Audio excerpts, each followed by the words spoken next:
हाय, आज आपण cost अकाउंटिंगचा FIFO मेथडचा एक थोडंसं वेगळ्या टाईपमध्ये प्रॉब्लेम बघतोय. बघा ह्या टाईपमध्ये एक जो आपला मागचा एक व्हिडिओ झाला त्यामध्ये पाहिले आपण, त्यामध्ये तुम्हाला सेल्स दिलं नव्हतं, बरोबर. सेम त्या टाईपचा प्रॉब्लेम आहे बघा ह्याच्यामध्ये, की तुम्हाला सेल्सचे त्याने युनिट दिले नाही आहेत. तुम्ही डिस्प्लेवरती बघू शकता बघा प्रॉब्लेम. ह्यामध्ये तुम्हाला 3 प्रोडक्ट दिलेत, A, B, C 3 प्रोडक्ट आहेत टोटल. ठीक आहे.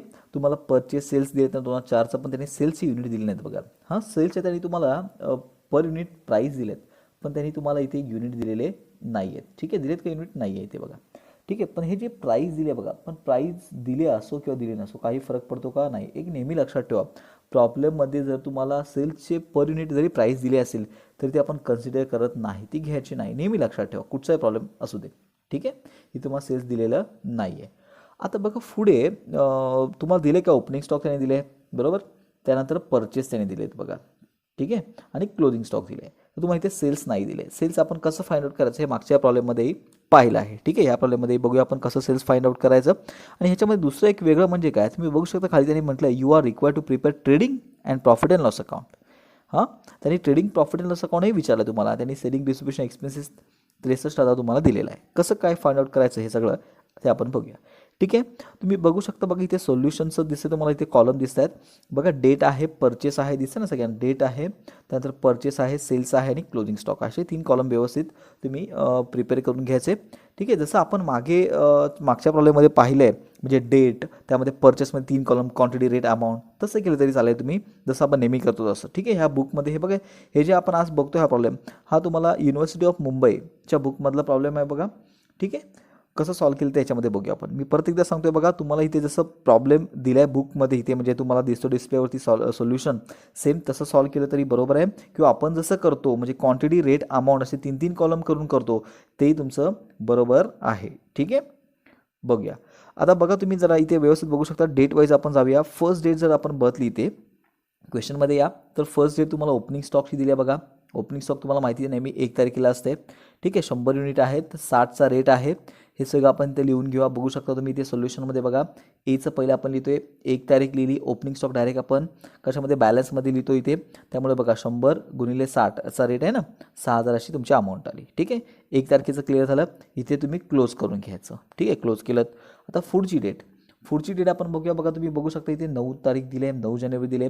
300 युनिट तुम्ही परचेस केले आहेत 65च्या रेटनी.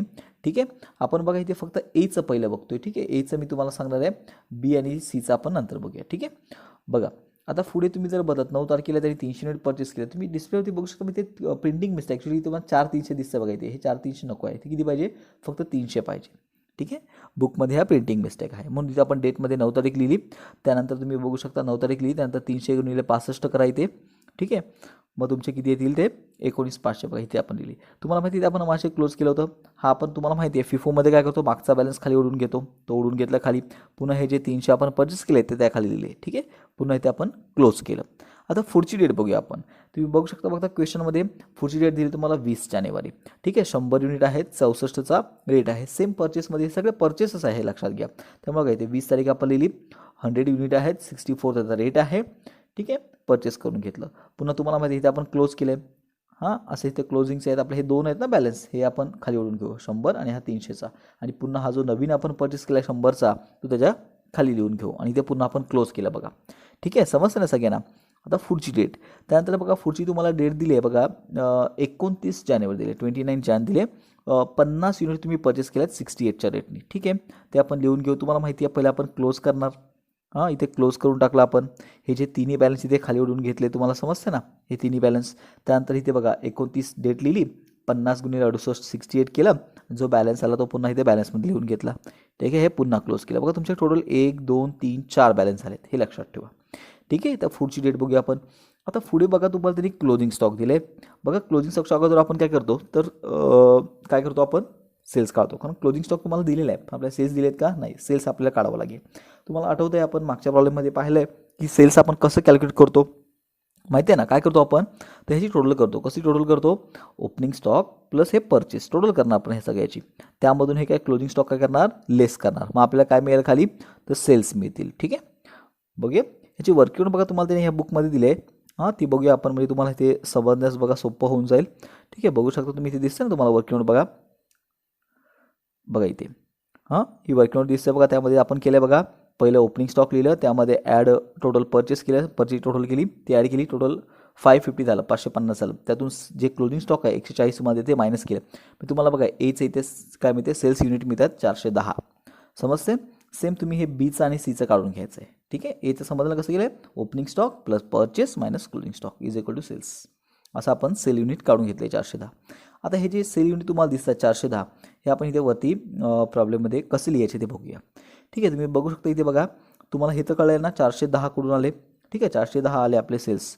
आता तुम्हाला माहिती आहे आपला जो मेथड आहे फिफो आहे, म्हणजे फर्स्ट इन फर्स्ट आउट. तुम्हाला टोटल 410 इश्यू करायचे आहेत किंवा सेल करायचे आहेत. मग आपल्याकडे हे बॅलन्स कुठचे कोणते आहेत, तर हे तुम्ही बघू शकता. हे 4 बॅलन्स तुमच्याकडे आहेत, बरोबर. हे 4 बॅलन्स आहेत की नाही. त्यात तुम्ही पहिले काय करणार, हे 100 फर्स्ट इन फर्स्ट आउट ना, हे 100 इश्यू केलात, 100 60च्या रेटने इश्यू केलात. अजून अजून किती तुम्हाला 410 पाहिजेत ना, 100 घ्या, अजून 310 पाहिजेत. मग हे 300 तुम्ही इश्यू केलात 65च्या रेटनी, झाले टोटल 400 इश्यू करून झाले आपले. अजून आपल्या 10 इश्यू करायचे आहेत बघा, टोटल 410 होण्यासाठी. मग तुम्ही ह्या 100मध्ये 10 इश्यू केल्यात बघा 64च्या रेटनी. ठीक आहे. असं तुम्ही जसं फिफोने आपण करतो ना, तसं सेम तुम्हाला करायचं आहे ते इश्यू केलात. आता बॅलन्स कसं उरलं तुम्हीच मला सांगा. हे 100 होते, त्यातनं 100 दिलात, बॅलन्स 0. 300 होते, 300 दिलात, बॅलन्स 0. 100 होते, त्यातले 10 दिलात, मग उरलं किती, 90. बघा इथे 90 उरलं 64च्या रेटवाले. आणि हे 50 काय तुम्ही दिलं नाही, त्या 50च्या 50 इथे बॅलन्स राहिला. ठीक आहे. असं आपण इथे क्लोजिंग स्टॉक काढला बघा. तुम्ही ह्याची जर टोटल केली तर बघा 90 + 50 140 येते बघा, जसं त्यांनी दिले तसं. ठीक आहे. आणि अमाऊंटची टोटल करा 90,160 तुम्हाला क्लोजिंग स्टॉकची अमाऊंट मिळते.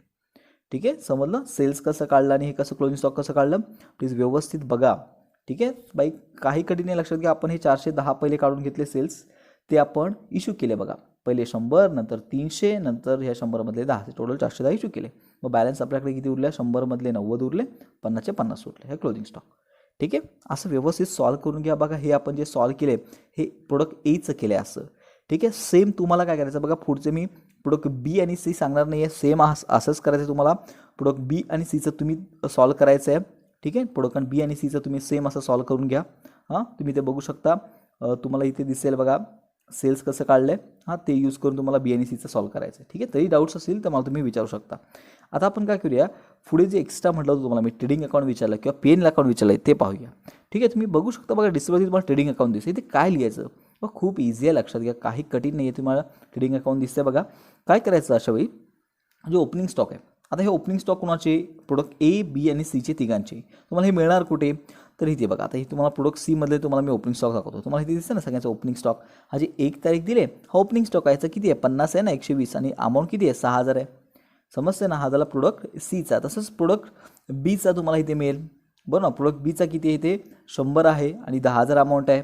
आणि प्रोडक्ट एचा बघा तुम्ही ओपनिंग स्टॉक तुम्हाला दिला इथे किती, तर 100 आणि 6000 अमाऊंट आहे. ठीक आहे. हे तिन्ही बॅलन्स बघा, 6000, 6000 आणि 10,000 जे काय आपण बॅलन्स बदले, आता हे तिन्ही आपल्याला इथे लिहायचे आहेत. बघा, हे ओपनिंग स्टॉक आपण लिहिला, एचा, बीचा, सीचा लिहिला, 6, 10, 6.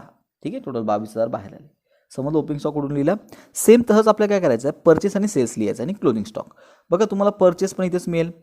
हां, दिसतं ना सगळ्यांना इथे बघा परचेस, म्हणजे हे बघा हे सगळे परचेस आहेत, 1, 2, 3, दिसतं ना सगळ्यांना, हे सगळे परचेस आहेत, लक्षात घ्या. किंवा इथे बघा परचेसवाले सगळे, त्यांनी टोटल करा. म्हणजे ओपनिंग स्टॉक, हे ओपनिंग स्टॉक सोडून 1, 2, 3 हे त्यांनी टोटल करा आणि ती परचेसला लिहा. बघा येईल बरोबर. ठीक आहे. सगळ्यांचं तसंच करा. हे झालं सीचं. तुम्ही बीचंही तेच करणार आहे, लक्षात घ्या. बीचंही परचेस तुम्ही करताना काय करणार आहे, तर इथे तुम्ही बघू शकता ओपनिंग स्टॉक सोडा. हा ओपनिंग स्टॉक आहे ना, हा ओपनिंग स्टॉक सोडा आणि बाकीचे जे अमाऊंट आहे ती टोटल करा. तुम्हाला बघा परचेसची अमाऊंट मिळत जाईल. ठीक आहे. ती परचेसमध्ये इथे लिहून घ्या. समजले मी काय म्हणतोय, हे परचेसमध्ये लिहिलं. सेम तुम्हाला काय करायचं आहे, सेलच्या अमाऊंट आता मासे आपण पाहिलेत. एची 410 आहे ना. ठीक आहे. बघू शकता तुम्ही इथे बघा, एची किती आहे, 410 आहे, आणि बीची 330 आहे आणि 160. हे आपण सगळे आता इथेच वरती काढलं आहे बघा. ठीक आहे. इथे आपण वरती काढलं आहे बघा. ठीक आहे. आणि जसं जे काय आहेत ते तुम्हाला इथे लिहून घ्यायचं. त्या रेटने तुम्ही इश्यू त्यांनी केले म्हटले. आता इथे बघा, तुम्ही म्हणाल हा जो रेट आपण इथे यूज का केला आणि तिथे वेगळं यूज केला, असं का, तर एक लक्षात घ्या, ट्रेडिंग अकाउंट करताना तो तुम्हाला जो रेट दिला असेल, वरती दिला असेल, तो इथे यूज करायचा आहे. बाकी फिफोमध्ये तो रेट यूज होत नाही. मग अशी तुम्हाला मी प्रॉब्लेमच्या सुरुवातीला सांगितलं की इश्यू करताना आपण तो वापरत नाही रेट, हेही बरोबर आहे, नक्कीच आपण पुढे वापरलाही नाही. पण जर तुम्हाला ट्रेडिंग अकाउंट प्रिपेअर करायचं असेल तर मात्र तुम्हाला काय करायला लागेल, ए बी सीचं जे काय सेलची अमाऊंट तुम्ही काढलात आणि त्यांचे रेट दिले आहेत तो तुम्हाला इथे यूज करावा लागेल. म्हणजे कोणता रेट मी बोलतो तुम्हाला दाखवतो बघा. मी इथे तुम्ही बघू शकता बघा, इथे तुम्हाला डिस्प्लेवरती बघा प्रॉब्लेम दिसतोय. बरोबर. या प्रॉब्लेममध्ये जर तुम्ही बदलत तर तुम्हाला सुरुवात येताना रेट दिले तर बघा हे 100, 200 आणि 250 दिलेत ना. हां, हे जे रेट आहेत हे ते ट्रेडिंग अकाउंटला यूज करा. ठीक आहे, तुम्ही बघू शकता इथे बघा आपण ट्रेडिंग अकाउंटला इथे ते रेट सगळे यूज करतोय. समजलं. इथे 410 कुठून आले, 330 कुठून आले, 160 कुठून आले, तुम्हाला सगळ्यांना माहिती आहे सेल्स युनिट. आणि हे रेट ते यूज केले आपण आणि हे अमाऊंट काढली टोटल. ठीक आहे, क्लोजिंग स्टॉकची अमाऊंट तुम्हाला माहिती आहे सगळ्यांना ही कुठून आली, हे ऑलरेडी आपण काढली आहे बघा. आता ही सीची क्लोजिंग स्टॉकची अमाऊंट इथे बघा, ही दिसते ना तुम्हाला, ही ही 8,200 सीची. तसंच ए आणि बीची तुम्ही वरती बघू शकता बघा, सीची इथे लिहिली 8,200, तशी ए आणि बीची तुम्हाला मिळेल. आणि टोटल इथे लिहा क्लोजिंग स्टॉक. फायनली काय करा, टॅली करा trading account. Trading account tally कसं करायचं तुम्हाला माहिती आहे. टोटल करा क्रेडिटची, त्यातून डेबिटचे जे ओपनिंग स्टॉक आणि तुमचं परचेस आहे ते मायनस करा, मग तुम्हाला जी पी मिळेल. असं जी पी काढून घ्या व्यवस्थित ट्रेडिंग अकाउंटचं. हा जी पी तुम्हाला माहिती आहे आपण पी एन एलच्या क्रेडिटला ट्रान्सफर करतो, इथे क्रेडिटला लिहा. आणि बघा तुम्हाला सुरुवातीला प्रॉब्लेम जर तुम्ही बघत सेलिंग आणि डिस्ट्रिब्युशन एक्सपेन्सेसची ॲडजस्टमेंट दिली बघा 63,000 ती इथे लिहून घ्या. ठीक आहे, आणि फायनल टॅली करून तुम्हाला इथे काय मिळेल, नेट प्रॉफिट. ठीक आहे, असं व्यवस्थित हा प्रॉब्लेम बघा सॉल्व्ह करून घ्या. शक्यतो एक्झाममध्ये ह्या टाईपचा असा प्रॉब्लेम विचारला जात नाही, पण जर एक्झाममध्ये 20 मार्क्सला विचारला तर असा प्रॉब्लेम विचारला जाऊ शकतो. ठीक आहे, त्यामुळे हा व्यवस्थित प्रॉब्लेम बघून घ्या. आणि जर काय डाऊट्स असतील, कुठच्याही काय शंका असतील तर प्लीज तुम्ही मला विचारा. ठीक आहे, थँक्यू.